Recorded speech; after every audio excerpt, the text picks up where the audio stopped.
спешим на день рождения, кто чье совершенство в форме всяких нот, кто чья прелесть нам дороже, чем зарплата и аванс, кто и без коей мы не можем продолжать свой экзистанс. Мы идем, сердца открыты, ноги мыты, морды бриты и не внутрь. О, потребен одеколон. В этот славный день недели ради праздника ее, а мы с Максимкою надели наше лучшее белье. В дом к любимому созданию мы придем без опоздания, словно чувствуя, что тут сейчас нальют. И едва валившись в двери для оказии такой, мы обнимем нашу Перри с тосковавшейся рукой.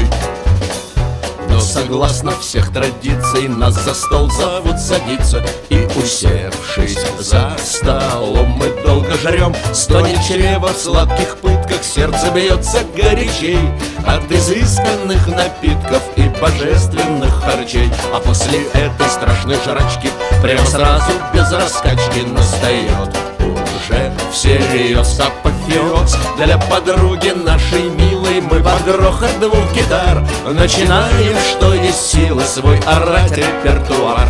Зазвенели чашки блюдца, в стену лбом соседи бьются. Но когда вошли мы в Рашлин на Суваж, нам плевать, что в доме дети и что спать давно пора.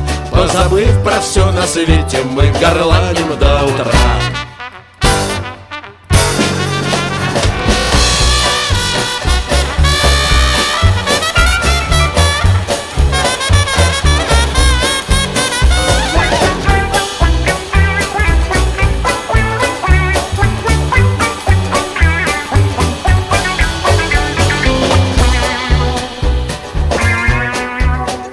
Утром в доме у подруги мы страдаем с похмелюги, и во рту любимцев мусс ужасный вкус. И прощаясь с незабвенной, чтоб пивка пойти хлебнуть, обещаем непременно через годик заглянуть.